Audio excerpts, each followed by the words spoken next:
మన ప్రభువును రక్షకుడైన యేసుక్రీస్తు నామంలో మీ అందరికీ నా హృదయపూర్వక వందనాలు. దేవుడిచ్చిన ఈ సమయాన్ని బట్టి దేవునికి వందనాలు తెలియజేస్తున్నాను. నేటి వాక్య ధ్యానానికి సహాయకరంగా ఇర్మియా గ్రంథం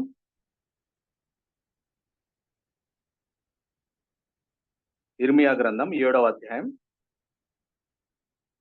జెరమియా chapter 7, 1 to 15 verses we will read. ఇర్మియా గ్రంథం 7వ అధ్యాయం 1 నుంచి 17 వచనాల వరకు ఉన్న వాక్య భాగాన్ని ఉత్తర ప్రత్యుత్తర రీతిగా చదువుదాం. అందులోని విషయాలను మనము గ్రహించడానికి, నేర్చుకోవడానికి, పాటించడానికి మనం ప్రయత్నం చేద్దాం. ఇర్మియా గ్రంథం 7వ అధ్యాయం 1 నుంచి 15 వచనాలు ఉత్తర ప్రత్యుత్తర రీతిగా చదువుకుందాం. యెహోవా యొద్ద నుండి ఇర్మియాకు ప్రత్యక్షమైన వాక్కు.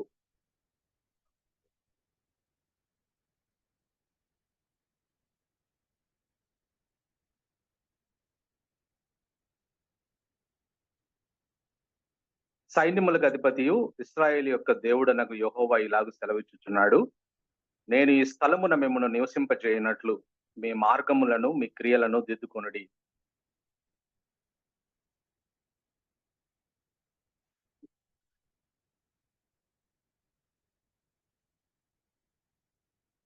అలాగనక మీ మార్గములను మీ క్రియలను మీరు యథార్థముగా చక్కపరుచుకొని ప్రతివాడు తన పొరుగు వానిడల తప్పక న్యాయము జరిగించి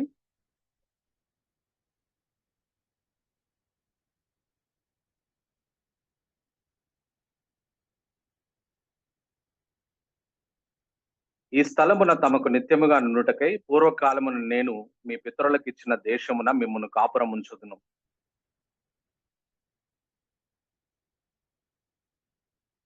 ఇదేమి మీరు జార చోర క్రియలను నరహత్యను చేయుచు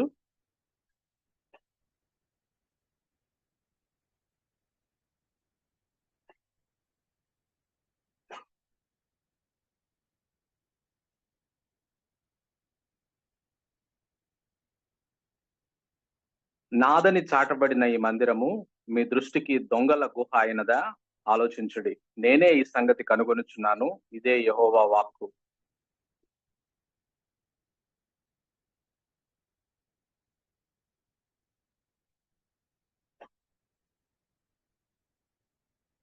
నేను మీతో మాట్లాడినను, పెందలకడ లేచి మీతో మాట్లాడినను మీరు వినకయు, మిమ్మల్ని పిలిచినను మీరు ఉత్తరం ఇయ్యకయు నుండిన వారే ఈ క్రియలన్నిటినీ చేస్తిరి గనుక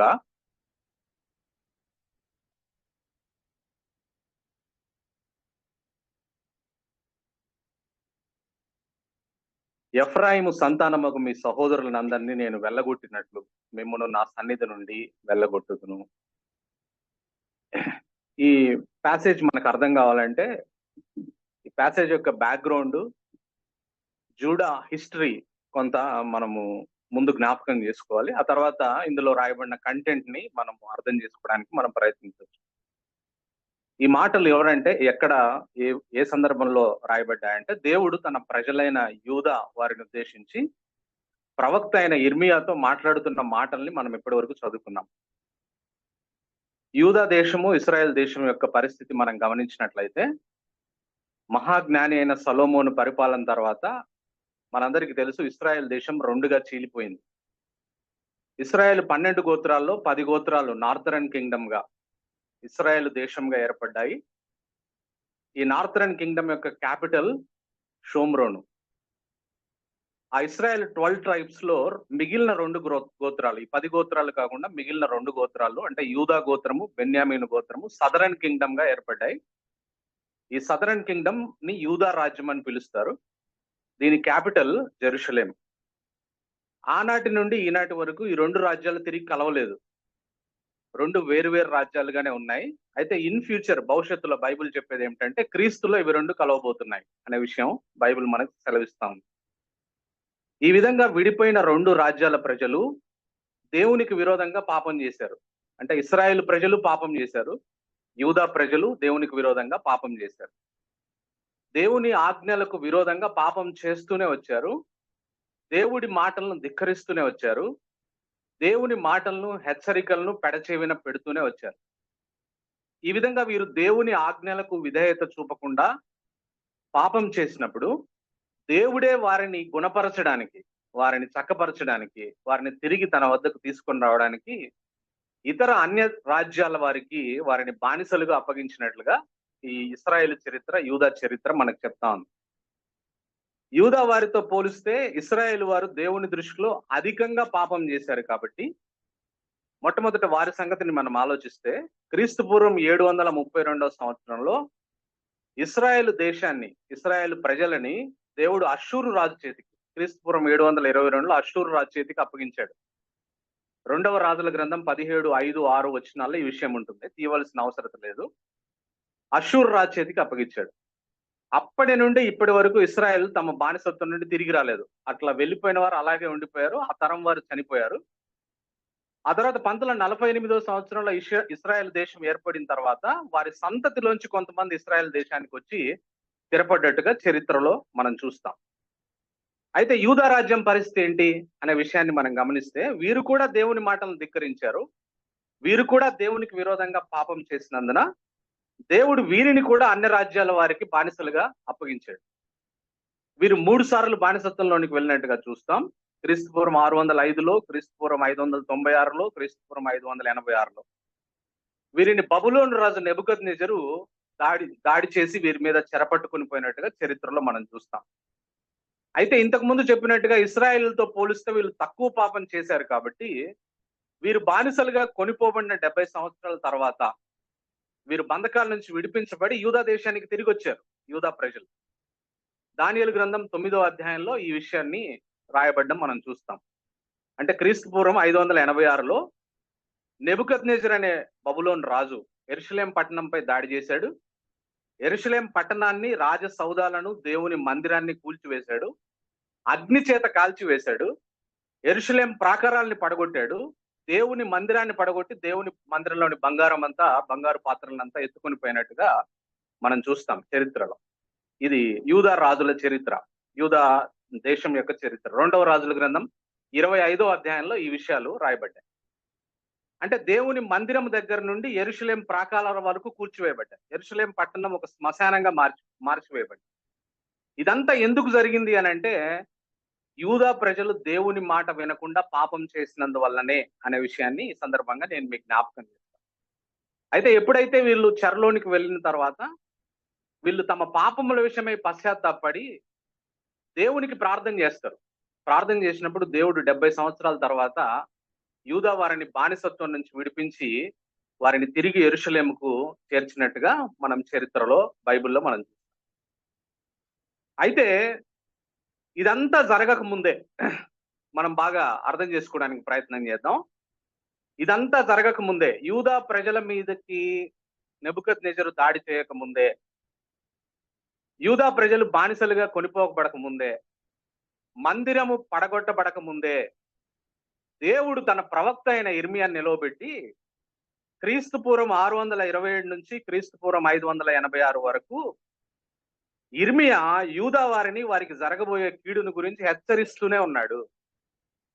యూదా వారలారా, మీరు దేవునికి విరోధంగా పాపం చేస్తున్నారు. దేవుని ఉగ్రత మీ మీదకి వస్తుంది. మీరు మీ పాపం నుండి మరలుకోండి, లేకపోతే మందిరం పడగొట్టబడుతుంది, నగరు అగ్ని చేత కాల్చివేయబడుతుంది, మీరు బానిసత్వంలోకి వెళ్తారని ఇర్మియా యూదా ప్రజలను ఉద్దేశించి సుమారు 41 సంవత్సరాలు ప్రవచించాడు. ఇవన్నీ ఆ ప్రవచించిన సందర్భంలోని మాటలు ఇప్పుడు మనం చదువుకున్నాం కదా. మీరు పాపం చేస్తా ఉన్నారు, దేవుని ఆజ్ఞలకు విధేయత చూపించట్లేదు, మీరు అవిధేయులుగా ప్రవర్తిస్తా ఉన్నారు. సో దట్ మీ మీదకి అకస్మాత్తుగా మరి అన్ని రాజ్యాలు వస్తారు, మిమ్మల్ని పట్టుకుపోతారు. మీరు దేన్ని బట్టి అతిశయిస్తున్నారో అదంతా కూల్చివేయబడుతుంది. జాగ్రత్త, మీరు మారండి, దేవుని వైపు తిరగండి అని ఇర్మియా పదే 41 సంవత్సరాల పాటు మరి వారిని హెచ్చరించాడు అనే విషయం బైబిల్లో మనం చూస్తాం. అయినా సరే యూదా ప్రజలు వినలేదు అనే మాట నేను మీకు జ్ఞాపకం చేస్తాను. ఇశ్రాయేల్ ప్రజల గురించి, యూదా ప్రజల గురించి చరిత్రలో మనం చదివినప్పుడల్లా వాళ్ళని చులకన చేసి మాట్లాడుతూ ఉంటాం మనం. కానీ మన పరిస్థితి కూడా అంతే, సేమ్. మనం కూడా అట్లాగే ఉన్నాం అనే విషయాన్ని ఈ సందర్భంగా నేను మీకు జ్ఞాపకం చేస్తాను. మనం కూడా అచ్చం అలాగే ఉన్నాం. అనేక సంవత్సరాలుగా దేవుని వాక్యం వింటూ ఉన్నాం. దేవుడు తన దాసుల ద్వారా మనతో మాట్లాడుతూ ఉంటాడు, వాక్యం ద్వారా మనల్ని హెచ్చరిస్తూ ఉంటాడు. అయినా యూదా వారిలాగా మనం ఇంకా పాపంలోనే ఉన్నాం, దేవునికి విరోధంగా పాపం చేస్తూనే ఉన్నాం, మన పాపాల్లో మనం కొనసాగుతూనే ఉన్నాం అనే విషయాన్ని ఈ సందర్భంగా నేను మీకు జ్ఞాపకం చేస్తాను. అలా దేవుని హెచ్చరికలు విననందునే మరి క్రీస్తు పూర్వం 586లో నెబుకద్నెజరు దేవుడు అన్నంత పని చేశాడు కదా. దేవాలయం పడగొట్టబడింది, నగరుకు నిప్పు పెట్టబడింది, యెరూషలేం ప్రాకారాలు కూల్చబడ్డాయి, దేవుని ప్రజలు బానిసలుగా పట్టుకొని పోబడ్డారు. ఆ రోజుల్లో దేవుడు అన్ని రాజ్యాల వారికి మనల్ని అప్పగించాడు, వారిని అప్పగించాడు. ఈ రోజుల్లో మనం పదే పదే పాపంలో కొనసాగుతుంటే బైబిల్ మనల్ని హెచ్చరిస్తున్న విషయం ఏమిటనంటే, బల్ల సందర్భంగా మనం ఎప్పుడు చదువుతూ ఉంటాం. కొరింథీయులకు రాసిన మొదటి పత్రిక 11వ అధ్యాయం 30వ వచనంలో, అందువల్లనే మీలో అనేకులు రోగులను చాలా మంది నిద్రించుచున్నారు అని అంటారు కదా. ఎందుకు అనంటే మనల్ని తిరిగి దేవుడు తన దగ్గరికి చేర్చుకోవడానికి, తిరిగి మనల్ని ఎలాగైనా ఆయన ఆయన దగ్గరికి రాబట్టుకోవడానికి, తిరిగి మనం ఆయన ఆజ్ఞ ప్రకారం జీవించడానికి ఆ రోజుల్లో వారిని అన్ని రాజ్యాలకు అప్పగించినాడు. ఈ రోజుల్లో మనకి రోగాలని, ఆ తర్వాత మరణానికి అవసరమైతే మనల్ని అప్పగిస్తాడు అనే విషయాన్ని మనం భయం కలిగి మనం జీవించవలసిన అవసరత ఉందనే విషయాన్ని నేను మీకు జ్ఞాపకం చేస్తాను. ఇంకా కొన్ని బైబిల్లో లేఖనాలు చూస్తుంటే మనకు భయం కల్పించే లేఖనాలు బైబిల్లో రాయబడున్నాయి.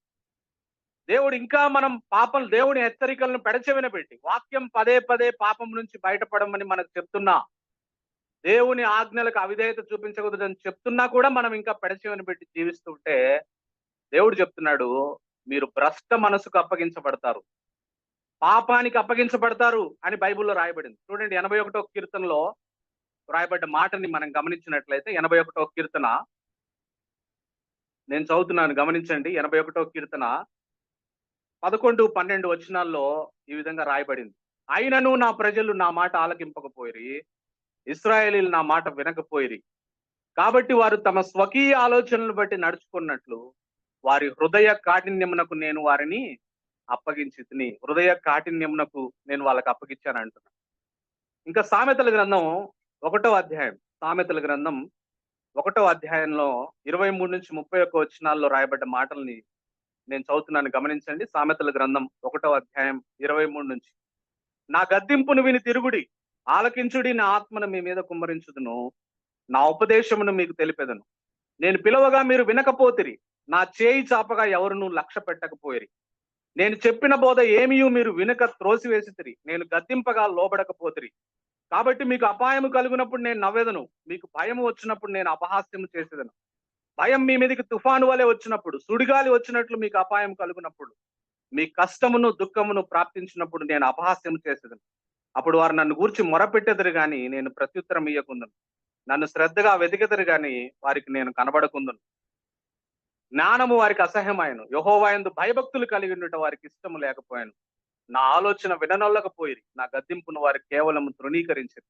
కాబట్టి వారు తమ ప్రవర్తనకు తగిన ఫలమును అనుభవించెదరు, తమకు వెక్కసమగు వరకు తమ ఆలోచనలను అనుసరించెదరు అనే మాట నేను మీకు జ్ఞాపకం చేస్తా ఉన్నా. పదే పదే పదే పదే దేవుడు మనతో హెచ్చరిస్తూ ఉన్నప్పుడు, మాట్లాడుతున్నప్పుడు మనం ఇంకా పెడచెవిన పెడుతూ పాపంలోనే కొనసాగితే తీవ్రమైన పర్యవసానాలు మనం ఎదుర్కోవాల్సి వస్తుంది. ఇవన్నీ మనల్ని గుణపరచడానికే, ఇవన్నీ తిరిగి మనం ఆయన దగ్గరికి తీసుకురావడానికి, ఆశీర్వాదకరమైన జీవితం ఇవ్వడానికే అనే సంగతిని మనం జ్ఞాపకం చేసుకోవాలి కదా. కాబట్టి మనం మన పాపం నుండి మరలుకొని పశ్చాత్తాపడి దేవుని వైపు తిరగవలసిన అవసరత ఉంది అనే విషయాన్ని ఈ సందర్భంగా నేను మీకు జ్ఞాపకం చేస్తాను కదా. ఇర్మియా చదువుకున్న వాక్య భాగంలో మనం గమనించినట్లయితే 1 నుంచి 3 వచనాల్లో, ఇందాక మనం చదువుకున్న వాక్య భాగంలో ఆయన అంటా ఉన్నాడు, యెహోవా యొద్ద నుండి ఇర్మియాకు ప్రత్యక్షమైన వాక్కు, నీవు యెహోవా మందిర ద్వారమున నిలవబడి ఈ మాట అచ్చటనే ప్రకటింపు, యెహోవాకు నమస్కారము చేయుటకై ఈ ద్వారములలో పడి ప్రవేశించు యూదా వారలారా, యెహోవా మాట వినుడి. సైన్యములకు అధిపతి ఇశ్రాయేలు యొక్క దేవుడునగు యెహోవా ఇలాగు సెలవిచ్చున్నాడు, నేను ఈ స్థలమున మిమ్మును నివసింపజేయనట్లు మీ మార్గములను మీ క్రియలను దిద్దుకొనుడి కదా. ఇంకా 8 నుంచి రాయబడ్డ మాటలు మనం గమనించినట్లయితే, ఇదిగో అబద్ధపు మాటలను మీరు నమ్ముకొనుచున్నారు, అవి మీకు నిష్ప్రయోజనములు. ఇదేమి మీరు జార చోర క్రియలను నరహత్యను చేయొచ్చు, అబద్ధ సాక్ష్యం పలుకుచు బయలునకు ధూపం వేయచ్చు, మీరు ఎరుగని దేవతలను అనుసరించుచున్నారే, అయినను నా నామం పెట్టబడిన ఈ మందిరంలోనికి వచ్చి నా సన్నిధిని నిలుచుచు విడుదల నొంది ఉన్నామని మీరు చెప్పుదు. ఈ హే క్రియలన్నీ జరిగించుటకైనా మీరు విడుదల నొందుతారు. నాదని చాటబడిన ఈ మందిరము మీ దృష్టికి దొంగల గుహ అయినదా? ఆలోచించుడి, నేనే ఈ సంగతి కనుగొనుచున్నాను, ఇదే యెహోవా వాక్కు. అంటే దీన్ని పారాఫ్రైజ్ చేసి చెప్పాలంటే ఇప్పుడున్న మన కాంటెక్స్ట్ అప్లై చేసుకుంటే దేవుడు మనతో నేరుగా ఏం మాట్లాడుతున్నాడు ఈ రోజు అంటే, ఆ రోజు వారితో యూదా ప్రజలతో మాట్లాడిన దేవుడు మనతో ఏం మాట్లాడుతున్నాడంటే, సోమవారం నుండి శనివారం వరకు మీరు నానా చెడ్డ పనులు చేస్తూ ఏమి ఎరగనట్టు ఆదివారం మందిరానికి వచ్చి నన్ను ఆరాధిస్తున్నారు. నేను గుడ్డివాడినా నాకు తెలీదా కదా, మీరు ఏమేం చేస్తున్నారో నాకు తెలీదా అని దేవుడు అంటూ ఉన్నాడనే విషయాన్ని నేను మీకు జ్ఞాపకం చేస్తాను. అందుకే ఆ రోజు ఇర్మియా అన్నాడు, ఓ ఇర్మియా, ఇదిగో క్రైస్తవులు విశ్వాసులు నానా చెడ్డ పనులు చేస్తూ నా ఆజ్ఞలను పాటించకుండా ఆదివారం రాగానే మంచిగా రెడీ అయిపోయి కదా పాటలు పాడడానికి, కానుకలు వేయడానికి, చప్పట్లు కొట్టడానికి మందిరానికి వస్తున్నారు. ఇదిగో ఆ మందిర ద్వారం వద్ద నిలవబడి వారికి ఈ విధంగా హెచ్చరించు అంటున్నాడు. ఆ ద్వారం వద్ద నిలబడి వారితో మాట్లాడు అంటున్నాడు ఇర్మియాతో దేవుడు కదా. అక్కడ దేవుడు ఆయన ప్రజలతో రెండు విషయాలు చెప్తా ఉన్నాడు మనం గమనించినట్లయితే. మొట్టమొదటిది ఏమిటంటే here the word of lord అంటాం. యెహోవా మాట వినుడి ఓ యూదా వారలారా, యెహోవా మాట వినుడి అంటున్నాడు. ఇది మొదటి మాట, hear the word of the Lord. రెండవది అంటున్నాడు amend your ways and your deeds, మీ మార్గములను మీ క్రియలను దిద్దుకోండి అంటాం కదా. దేవుడు ఇక్కడ తన ప్రజలతో మనతో చెప్తున్న మాట ఏమిటనంటే, స్పష్టంగా ఆయన యూదా వారితో అక్కడ చెప్పిన ఆ సందేశాన్ని మనం క్రోడీకరించి క్లుప్తీకరించి దాన్ని పారాఫ్రేజ్ చేసి చెప్పినట్లయితే ఆయన ఏమంటున్నాడంటే, నా మందిరానికి వచ్చి నన్ను ఆరాధించడం కన్నా, నా మందిరానికి వచ్చి నాకు కానుకలు వేయడం కన్నా, నా మందిరానికి వచ్చి నాకు ప్రార్థన చేయడం కన్నా, నా మందిరానికి వచ్చి మీరు రిచువల్స్ అన్ని చేయడం కన్నా అన్నిటికంటే ప్రాముఖ్యమైనది నా మాట వినడం అంటున్నాడు దేవుడు. నేను చెప్పిన ప్రకారం మీరు జీవించడం, నా ఆజ్ఞలను పాటించడం, అది ప్రాముఖ్యమైంది అని అంటాం. నన్ను ఆరాధించడం కన్నా నా మాట వినడం శ్రేష్టం, కానుకలు వేయడం కన్నా నా మాట వినడం శ్రేష్టం, పాటలు పాడడం కన్నా నా మాట వినడం శ్రేష్టం, ప్రార్థనలు చేయడం కన్నా నా మాట వినడం శ్రేష్టం అని అంటాం. ఆయన మాట వినకుండా, ఆయన ఆజ్ఞలకు లోపడకుండా ఆయన ఆరాధిస్తే ఆరాధన ఎలా ఉంటుందో కొన్ని మాటలు నేను చదువుతాను, మీరు గమనించండి. ఆయన ఎలా భావిస్తాడు మనం ఆయన ఆజ్ఞలకు విధేయత చూపించకుండా, మనం పాపంలోనే ఉంటూ పదే పదే పాపాన్ని కొనసాగిస్తూ మనం ఆయన ఆరాధించడానికి, ఆయనకి ఏమైనా ఇవ్వడానికి ప్రయత్నం చేస్తే ఆయన ఎలా భావిస్తాడు, ఆయన మనసు ఎలా ఉంటుందో అనే విషయాన్ని మనం గమనించినట్లయితే కొన్ని మాటలు నేను చదువుతున్నాను, గమనించండి. యెషయా గ్రంథం 1వ అధ్యాయం 11 నుంచి కొన్ని వచనాలు నేను చదువుతున్నా, మీరు గమనించండి. యెషయా గ్రంథం 1వ అధ్యాయం 11 నుంచి. యెహోవా సెలవిచ్చిన మాట ఇదే, విస్తారమైన మీ బలులు నాకేలా, దహన బలులకు పొట్టేళ్లను, బావుగా మేసిన దూడల క్రొవ్వును నాకు వెక్కసమాయను. కోడెల రక్తమందైను, గొర్రెపిల్లల రక్తమందైను, మేకపోతుల రక్తమందైను నాకు ఇష్టం లేదు. నా సన్నిధిని కనబడవలనని మీరు వచ్చుచున్నారే, నా ఆవరణములను త్రొక్కుటకు మిమ్మల్ని రమ్మన్నవాడేవాడు. మీ నైవేద్యం వ్యర్థము, అది నాకు అసహ్యం పుట్టించు ధూపార్పణము. దాన్ని ఇక నువ్వు తేకుడి. అమావాస్యయు విశ్రాంతి దినమును సమాజ కూట ప్రకటనమును జరుగుచున్నవి. పాపుల గుంపు కూడిన ఉత్సవ సమాజము నేను ఓర్చజాలను. మీ అమావాస్య ఉత్సవములు నియామక కాలములు నాకు హేయములు, అవి నాకు బాధాకరములు, వాటిని సహింపలేక విసిగి ఉన్నాను. మీరు మీ చేతులు చాపునప్పుడు మిమ్మల్ని చూడక నా కన్నులు కప్పుకున్నాను. మీరు బహుగా ప్రార్థన చేసిండు నేను వినను. మీ చేతులు రక్తముతో నిండి ఉన్నవి. మిమ్మల్ని కడుక్కొనుడి, శుద్ధి చేసుకొనుడి. మీ దుష్క్రియలు నాకు కనపడకుండా వాటిని తొలగింపుడి. కీడు చేయట మానుడి, మేలు చేయ నేర్చుకునుడి. న్యాయమును జాగ్రత్తగా విచారించుడి. హింసింపబడు వారిని విడిపింపుడి. తండ్రి లేని వారికి న్యాయము తీర్చుడి. విధవరాలి పక్షముగా వాదించుడి అని అంటా ఉన్నాడు అనే విషయాన్ని ఈ సందర్భంగా నేను మీకు జ్ఞాపకం చేశాను కదా. 7వ అధ్యాయం ఇర్మియా 7:9-10లో కూడా మీరు జార చోర క్రియలు చేస్తూ మందిరానికి వచ్చి విడిపింపబడ్డాను, విమోచింపబడ్డామని చెప్తున్నారు మీరు అని అంటా ఉన్నాడు దేవుడు కదా. నా మాట వినకుండా, నేను చెప్పినట్లు చేయకుండా వచ్చి ఇదిగో ఇది యెహోవా మందిరము, ఇది యెహోవా మందిరము, ఇది యెహోవా మందిరము అని మీరు మోసపోకండి అంటాం. దాని అర్థం ఏమిటనంటే, వాళ్ళు అనుకుంటా ఉన్నారు యూదా ప్రజలు పాపంలోనే కొనసాగుతూ దేవుని మందిరం ఉంది కదా యెరూషలేం పట్టణంలో, దేవుని మందిరాన్ని దేవుడు నాశనం చేయడు కదా, ఈ మందిరం చుట్టూ మనం ఉన్నాం కదా మనకేమీ కాదు అనుకుంటా ఉన్నారు. వాళ్ళు అనుకుంటా ఉన్నారు. అందుకే ఆ మోసపు మాటల చేత మీరు మోసగింపబడొద్దు అంటావు కదా. మందిరం ఉంది, మందిరం మనకు ఒక రక్ష రేఖలాగా ఉంది. యెరూషలేం పట్టణాన్ని దేవుడు నాశనం చేయడు. యెరూషలేంలో మందిరాన్ని దేవుడేం తాకడు. దేవుని మందిరాన్ని పడగొట్టడు దేవుడు. కాబట్టి దీని చుట్టూ మనం పాపం చేస్తూ మనం బ్రహ్మాండంగా ఉండిపోదాం అని అంటా ఉన్నాడు. అందుకే అక్కడ అంటా ఉన్నాడు దేవుడు, మీరు ఇది యెహోవాలయము, యెహోవాలయము, యెహోవాలయం అని మోసపు మాటలు మీరు నమ్ముతా ఉన్నారు. అట్లా కాదు, పాపం చేస్తే దేవుడి ఉగ్రత ఖచ్చితంగా వస్తుంది అనే విషయాన్ని ఆయన చెప్పినాడు అనే విషయాన్ని నేను మీకు జ్ఞాపకం చేస్తాను. నాకంటే మీకు మందిరమే ఎక్కువైపోయింది. దేవుడిని పక్కన పెట్టి, దేవుడి ఆజ్ఞలను పక్కన పెట్టి మందిరానికే ప్రథమ ప్రాధాన్యత ఇస్తా ఉన్నారు. అంటా ఉన్నాడు. అందుకే 7వ అధ్యాయం 12-15 వచనాల్లో ఈ విధంగా అంటా ఉన్నాడు.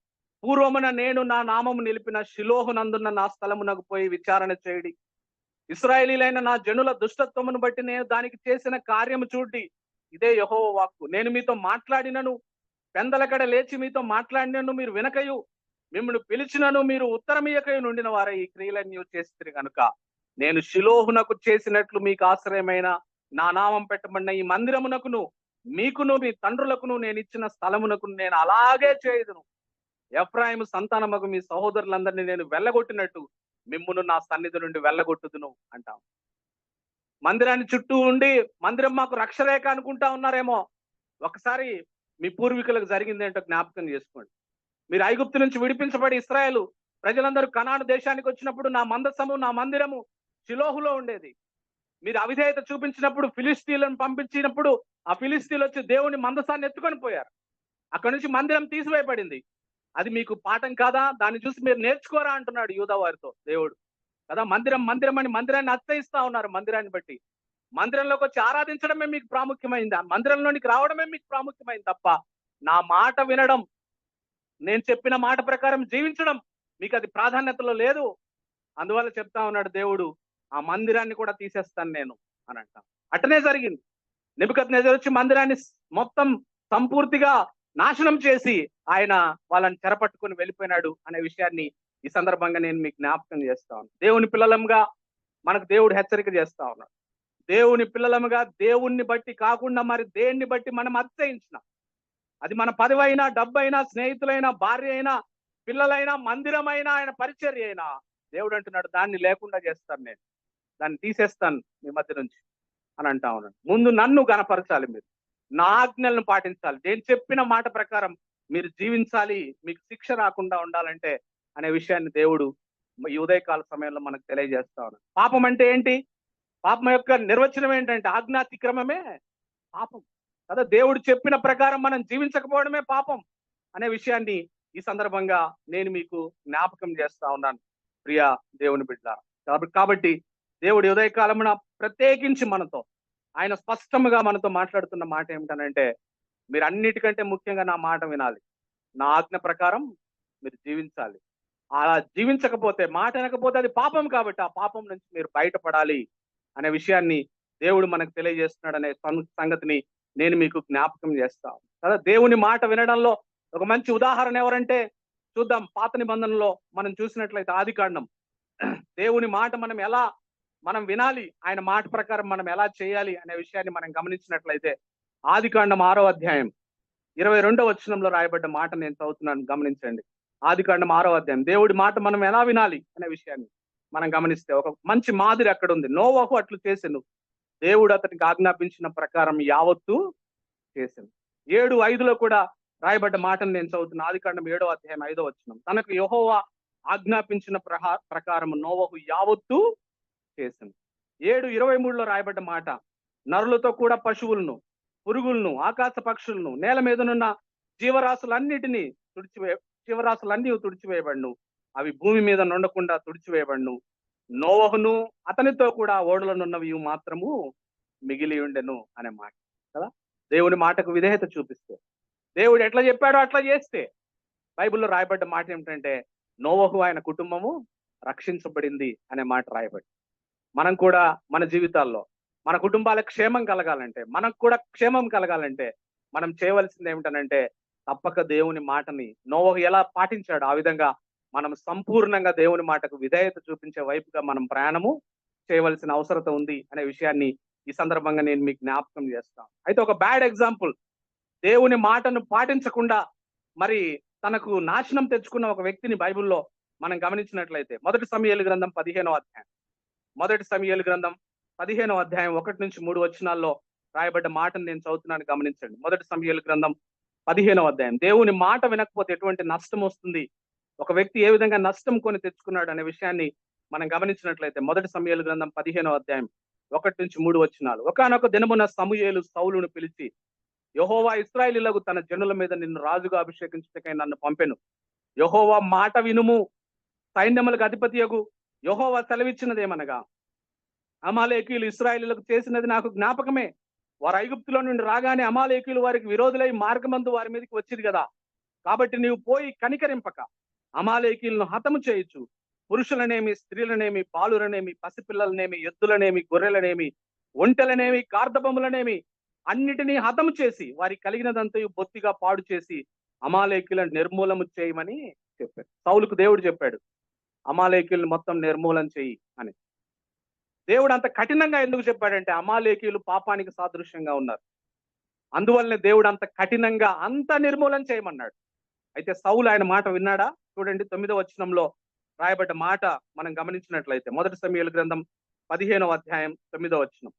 సౌలును జనులను కూడి అగగును గొర్రెలలోను ఎడ్లలోను క్రొవ్విన గొర్రె పిల్లలు మొదలైన వాటిలోను మంచి వాటిని నిర్మూలము చేయక కడగా నుంచి పనికిరాని నీచ పశువులన్నిటిని నిర్మూలము చేసింది. దేవుడేమో సమస్తము నిర్మూలం చేయి సౌలు అని చెప్తే సౌలు దేవుడి మాట వినకుండా ఆయన ఆజ్ఞ అతిక్రమం చేశాడు, పాపం చేశాడు.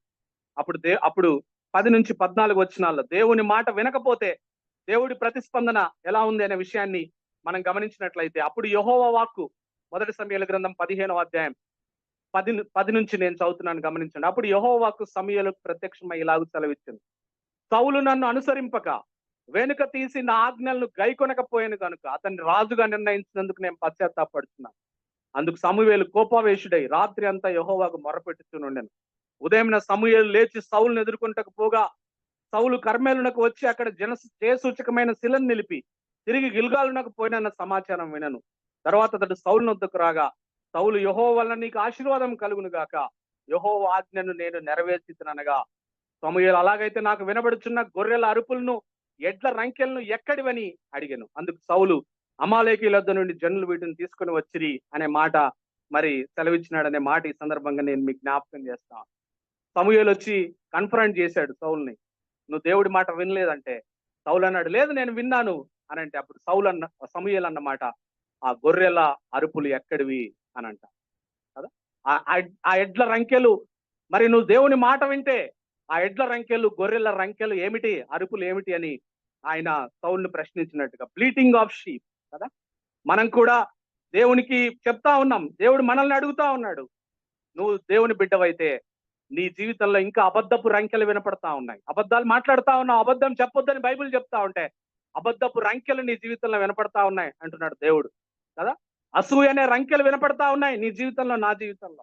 ఇంకా పాపపు రంకెలు వినపడతా ఉన్నాయి నీ జీవితంలో, నా జీవితంలో. అవిధేయత అనే రంకెలు వినపడతా ఉన్నాయి నీ జీవితంలో, నా జీవితంలో.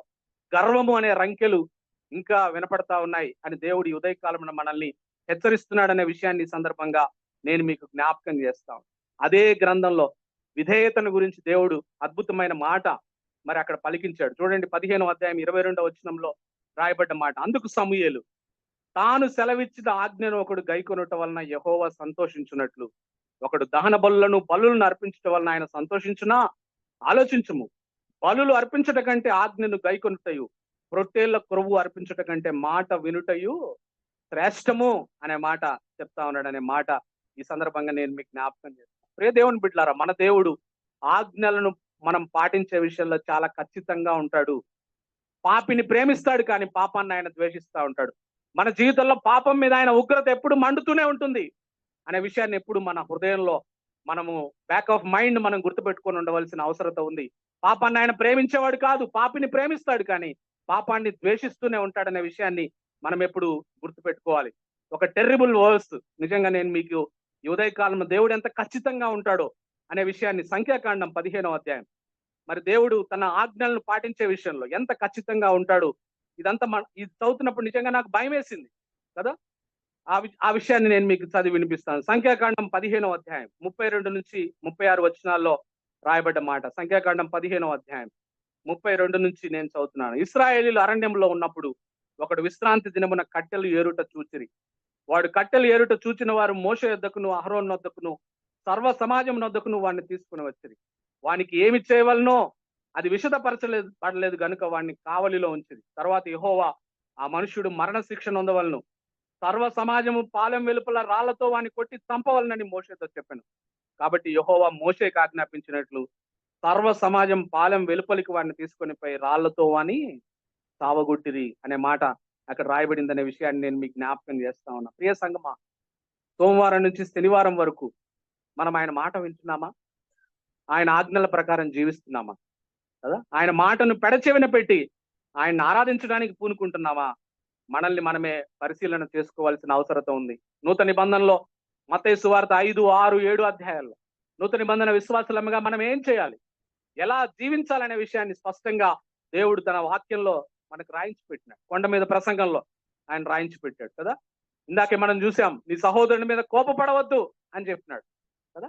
సహోదరుని మీద కోపపడవద్దు, స్త్రీని మోహపు చూపుతో చూడొద్దు, అబద్ధం ఆడవద్దు, నీ మాట అవునంటే అవును, కాదంటే కాదుగా ఉండాలి, నీ శత్రువులను కూడా ప్రేమించు, నిన్ను హింసించే వారి కొరకు ప్రార్థన చేయంటున్నాడు, ధనాపేక్ష కలిగి ఉండొద్దు అని అంటున్నాడు, నువ్వు ధారాళంగా ఉండాలి, దాతృత్వంగా ఉండాలి నీ ధనంతో అని చెప్తా ఉన్నాడు. దేని గురించి చింతపడొద్దని చెప్పాడు, ఇతరులకు తీర్పు తీర్చొద్దని చెప్పాడు, ప్రభు చిత్తమే చేయి, నీ చిత్తం చేయొద్దు అని చెప్పినాడు అనే విషయాన్ని ఈ సందర్భంగా నేను మీకు జ్ఞాపకం చేస్తా. మనము ఈ ఆజ్ఞలన్నీ పాటించకుండా కదా, ఆదివారం కాగానే మనం రెడీ అయిపోయి దేవుని మందిరానికి వచ్చి మందిరంలో ఆయన ఆరాధించడానికి పూనుకుంటున్నాం అనే విషయాన్ని ఈ సందర్భంగా నేను మీకు జ్ఞాపకం చేస్తాను. మీ ఇష్టానుసారంగా మీరు జీవిస్తూ ఆదివారం మందిరానికి వచ్చి మరలా నా వైపు చేతులు ఎత్తా ఉన్నారు. నేను గురిటివాడినా అంటున్నాడు దేవుడు. నాకు కళ్ళు లేవా, మీరేమేం చేస్తున్నారు నేను చూడట్లేదా, నాకు ఇష్టానుసారమైన జీవితాలు మీరు జీవిస్తున్నారా అనే విషయాన్ని ఆయన చెప్తా ఉన్నాడు. మిమ్మల్ని చూడకుండా నా కన్నులు కప్పుకుంటాను, మిమ్మల్ని నా మందిరానికి రమ్మన్న వాడేవాడు అంటున్నాడు. ఇది ఇంకా మనం భయపడాల్సిన విషయం కదా. 94వ కీర్తన 9వ వచనంలో రాయబడ్డ మాట, చెవులను కలగజేసిన వాడు వినకుండునా, కంటిని నిర్మించిన వాడు కానకుండునా అంటా ఉన్నాడు అనే విషయాన్ని నేను మీకు జ్ఞాపకం చేస్తా.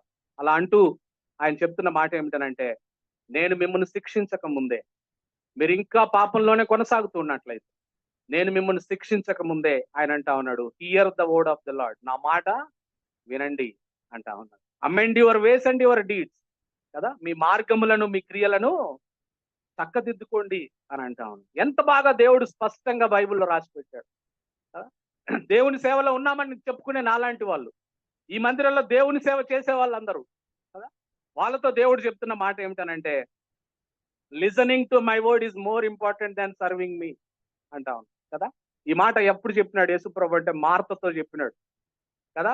మార్త యేసు ప్రభువుకు వండి పెట్టడంలో తీరిక లేకుండా మరి ఉన్నప్పుడు, మరి ఆయన పాదాల దగ్గర కూర్చున్నప్పుడు మార్త వచ్చి దేవునికి కంప్లైంట్ చేసినప్పుడు, మరి అప్పుడు దేవుడు అన్న శ్రేష్టమైన మాట ఏమిటనంటే, listening to my word is more important than serving me. నాకు సేవ చేస్తున్నా అనుకుంటున్నావా, నాకు భోజనం వండి పెడతాను అనుకుంటున్నావా, దానికంటే ముఖ్యం నా పాదాల దగ్గర కూర్చొని నా మాట వినడం, అది అన్నిటికంటే శ్రేష్టమైంది, అది చెయ్యి, అది శ్రేష్టమైంది అనే విషయాన్ని ఆయన చెప్పినాడు అనే విషయాన్ని ఈ సందర్భంగా నేను మీకు జ్ఞాపకం చేస్తా ఉన్నాను. ఆయన మాట వినకపోతే ఆ రోజు యూదా వారి మీదకి మరి ఏ విధంగా దేవుని ఉగ్రత వచ్చిందో, ఆ విధంగా మన మీదకి కూడా వివిధ రకాలుగా, అప్పట్లో లాగా అన్యజనులు మన మీదకి రాకపోవచ్చు, కానీ రకరకాలుగా దేవుడు తన బిడ్డల్ని ఆయన పనిష్ చేసి, ఆయన డిసిప్లైన్ చేసి, ఎబ్రి పత్రికలో రాయబడ్డట్టుగా మరలా ఆ డిసిప్లైన్ మన మీదకి రాకముందే, డిసిప్లైన్ వచ్చిన తర్వాత ఆయన వైపు తిరగడం కాదు.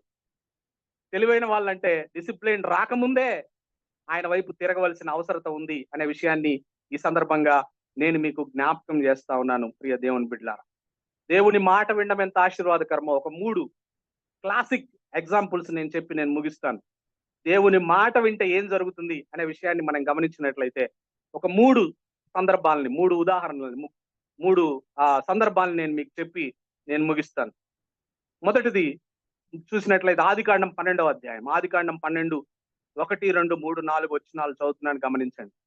యెహోవా, నీవు లేచి నీ దేశము నుండి, నీ బంధువుల యొద్ద నుండి, నీ తండ్రి ఇంటి నుండి బయలుదేరి నేను నీకు చూపించు దేశమునకు వెళ్ళుము. నిన్ను గొప్ప జనముగా చేసి నిన్ను ఆశీర్వదించి నీ నామమును గొప్ప చేయుదును.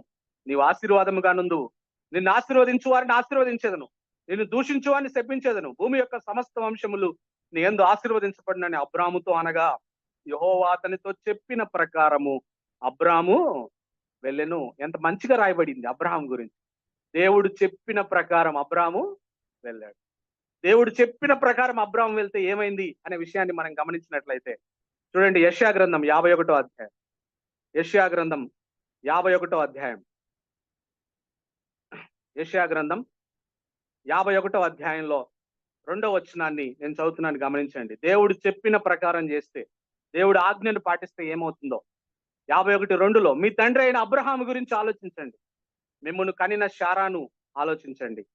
అతడు ఒంటరి అయి ఉండగా నేను అతన్ని పిలిచితిని, అతన్ని ఆశీర్వదించి అతన్ని పెక్కుమంది ఎగునట్లు చేస్తుంది. దేవుని మాట వింటే ఆశీర్వాదం మన జీవితాల్లో వస్తుంది. అబ్రహాం మనకు ఒక ఉదాహరణ దేవుడు మన ముందు పెట్టినాడు. ఇదిగో నా మాట వింటే అబ్రహాములాగా నిన్ను ఆశీర్వదిస్తాను అని అంటాం.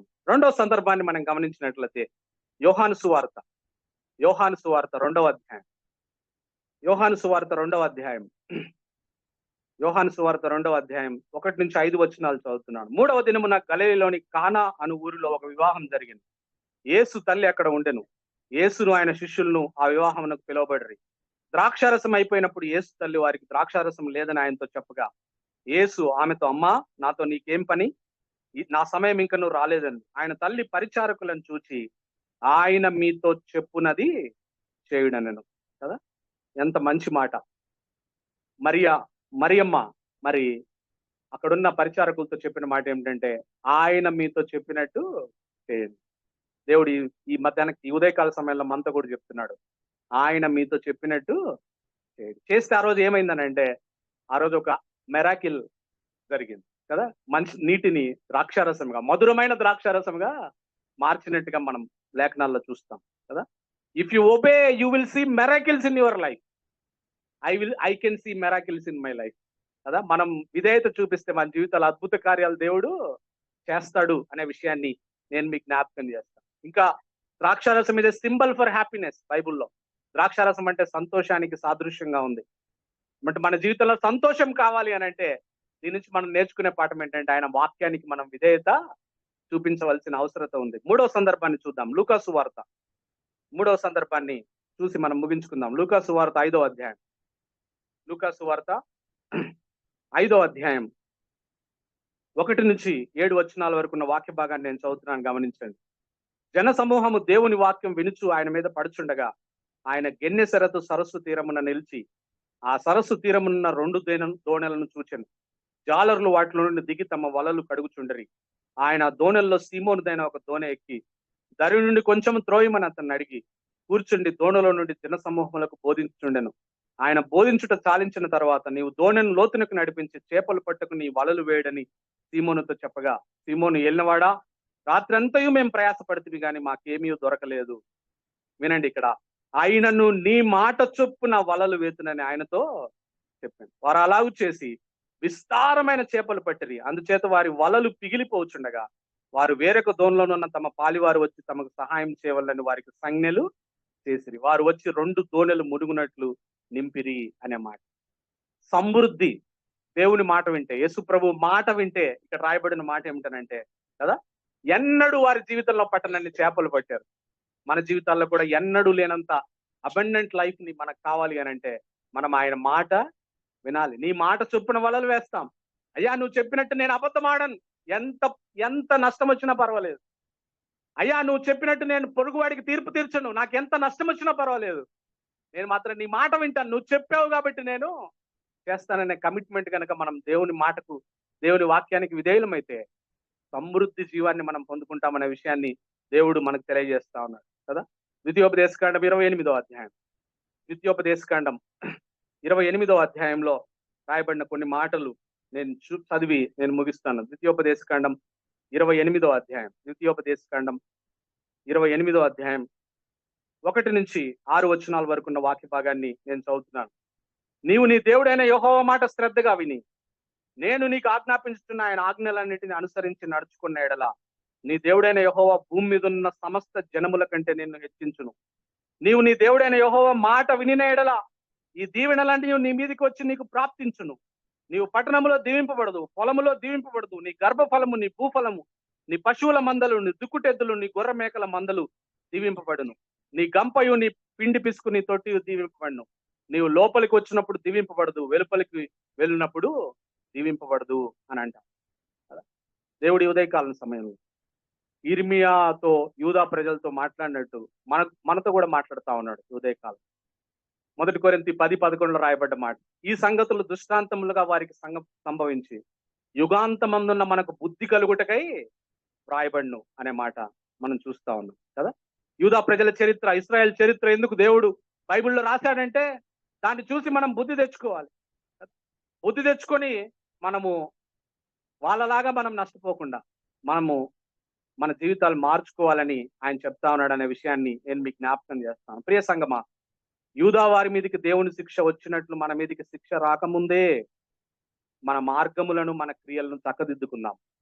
ఆయన మాట విందాం. మరొకసారి చెప్తున్నా, ఆయన మందిరానికి రావడం కన్నా, పాటలు పాడడం కన్నా, ఆరాధించడం కన్నా, కానుకలు వేయడం కన్నా శ్రేష్టమైంది ఆయన మాట వినడం అనే విషయాన్ని ఈ సందర్భంగా నేను మీకు జ్ఞాపకం చేస్తాను. దేవుడి మాటలు దీవించును. Christian life, if you see, in one word, if you have to say, it is obedience. Not the things you do, but the heart of obedience. The Lord says, if you love me, you will obey what I say. Right? Many times we wonder, how can we love the Lord? This is the way. Obedient person is the one who loves God. You can say a lot of things, but if you don't obey,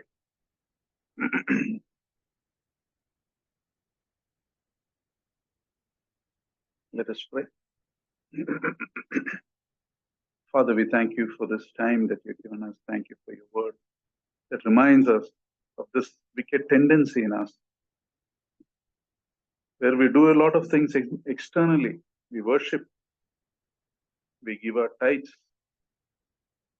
we even preach God's word, but inside we live disobedient lives. Inside we live for self. And you have told us so clearly, you're interested on our inside. Doing things on the outside, you told are like whitewashed tombs that look white on the outside, but inside are dead and rotting bodies. That is how you look. That is how you see a disobedient life, Lord. And I pray for each one of us here, Lord, that we will live that obedient life. If we examine ourselves right now, there are areas where you want us to correct, where you want us to change, and maybe take those small steps by your grace to correct us, to be better human beings, not to be judgmental, to be more forgiving. And maybe remember the blessings of obedience. Many times when we take a stand for God and when we go through a loss, we calculate the loss, but we don't usually look at what we lose when we disobey you, Lord. Our loss sometimes is eternal. I pray for each one of us here, Lord. Grant us that heart of obedience. Grant us that brokenness that will listen to you. Come what may. Lead us and guide us, Master, to grow in that, walk in that direction, and live for your glory. We thank you. We praise you, Master. Thank you for the service that you've given us thus far. Pray for each one of us here, Lord. Pray that you will bless us. Each one of us here, we have our own needs. We have our own desires. We pray that you will grant those desires today in accordance to your will. We thank you, Lord. In Lord Jesus' most precious name we pray. Amen. Now may the love of God the Father, the grace of our Lord Jesus Christ, and the sweet fellowship of the Holy Spirit, God, be with us now and forevermore. Amen.